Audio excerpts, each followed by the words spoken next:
Hi everyone, welcome back.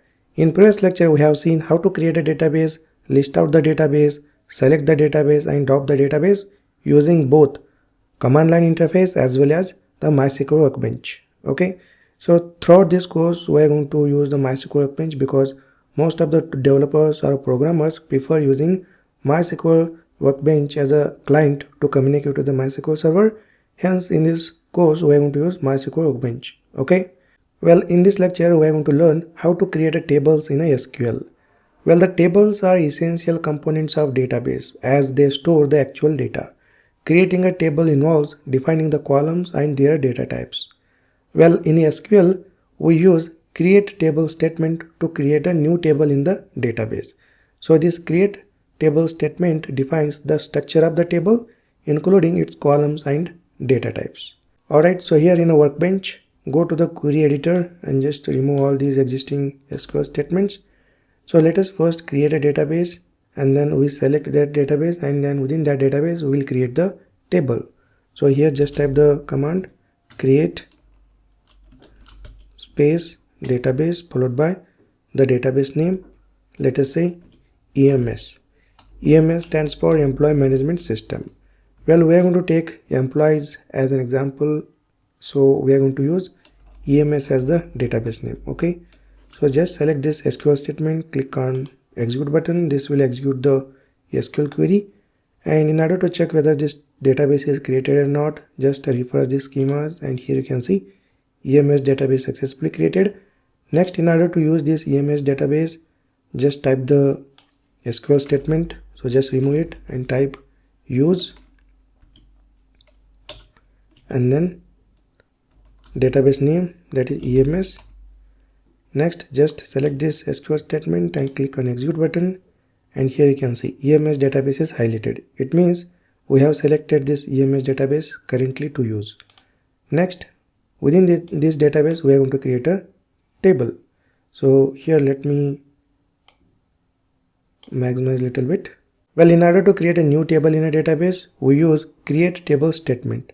So just type cr and select this create keyword and then table. So just type ta and just select this table keyword. So this create table statement we use to create a new table in the database, right? And let's give the table name employees and then parenthesis. Within a parenthesis we define the columns and their respective data types. So here just give the column name id and then followed by the data type int. So this int is a data type that we use to store the numeric data. Next, let us give the comma and then let's give the second column name, that is first underscore name. So the name we basically store in a data type called varchar. So varchar is a data type, that is variable length data type, that we use to store the text or a string. Okay, so here just type varchar and here let us specify the size. Well, we can give some size like 50. So it means we can store up to 50 characters within this column. Okay. Next, in order to add one more column, just put the comma over here and let's give the next column name last underscore name and then followed by the data type, that is varchar, and let's specify the size. Let us say 50. You can specify any size that you want. Next, let's give email as a column and let's specify the data type varchar and then size 50. Now we have written a SQL statement to create a new table called employees in a EMS database. So in order to execute this create table SQL statement, just select it and click on this execute button, and there we go. You can see, so let me just maximize it, and you can see the action output. You can see the tick mark. It means the SQL statement is successfully executed, and then followed by the time and the action is nothing but the SQL statement followed by the message and then the duration. Okay, and in order to verify whether this table is created in a database or not, we can use the SQL statement show tables. So here after this just type the command show tables. Okay, and if you can notice here, we have multiple SQL statements within this SQL editor. In order to execute a specific SQL statement, we have to just select it and execute it. That's it. And here you can see the output employees.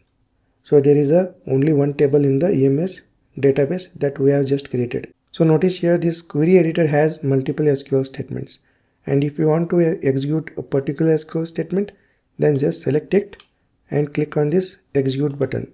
So this will execute the particular selected SQL statement. And if you don't select the SQL statement and click on this execute button, then it will execute all these SQL statements line by line. Okay, that's why whenever you have multiple SQL statements within this query editor, and if you want to execute the particular SQL statement, then just select it and execute it. Okay, so this is important.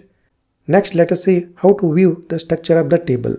Well, we can use SQL describe statement to view the structure of the table. For example, here let us enter the command describe and followed by the table, that is employees.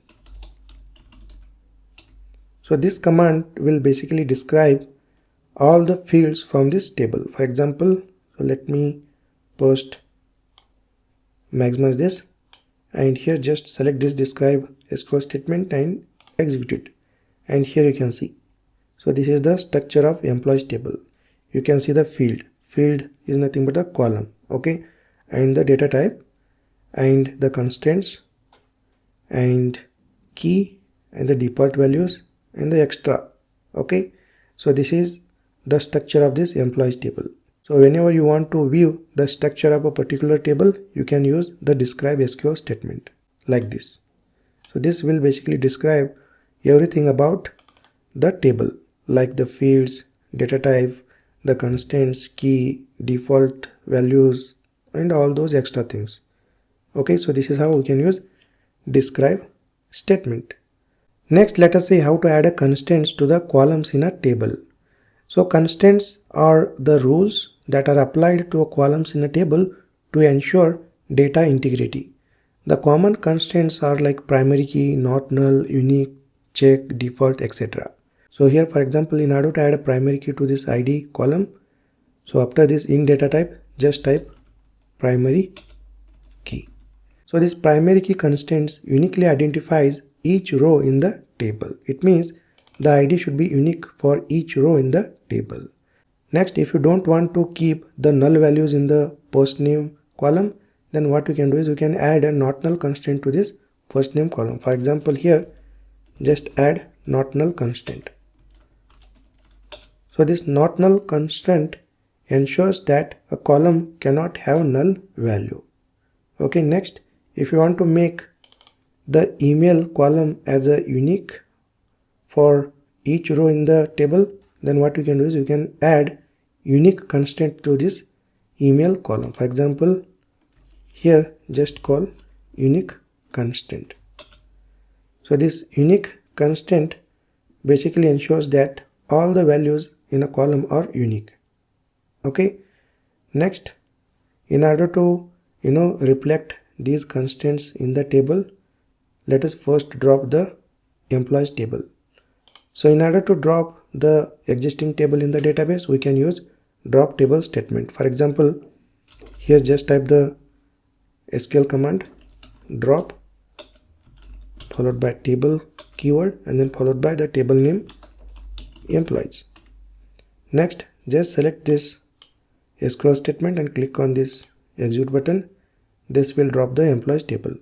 In order to see the changes, refresh the schemas and you can see the table is successfully removed from the EMS database. Next, let us execute this create table statement so that we can see how the constraints will add to the columns. Okay, so in order to execute this particular create table SQL statement, just select it, click on this execute button and just refresh the schemas, and here you can see under tables employees table is successfully created.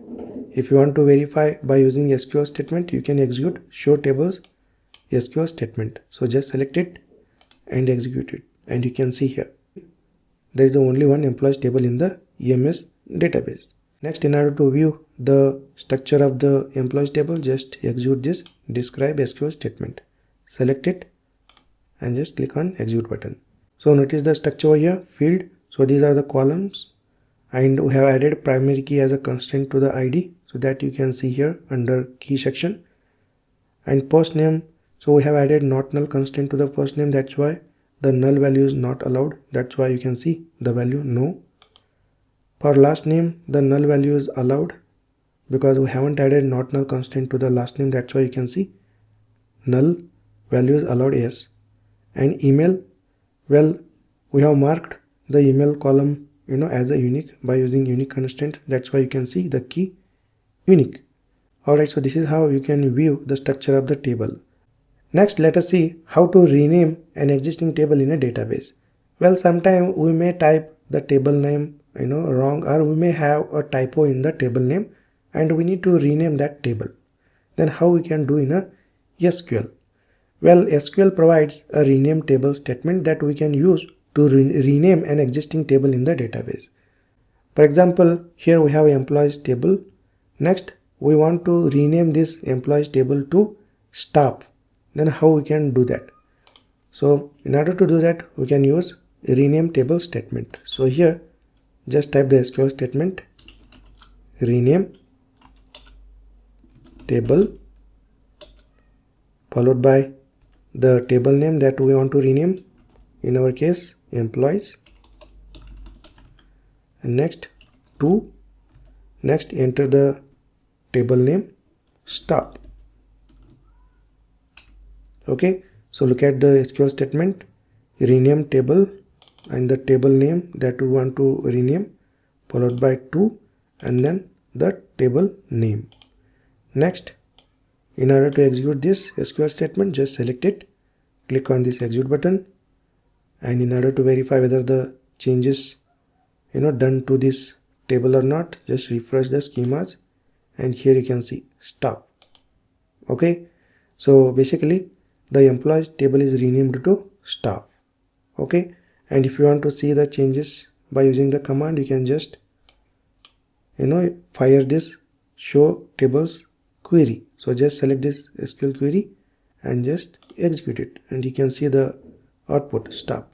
In next lecture we will see how to alter the table. Alright, great, I will see you in the next lecture.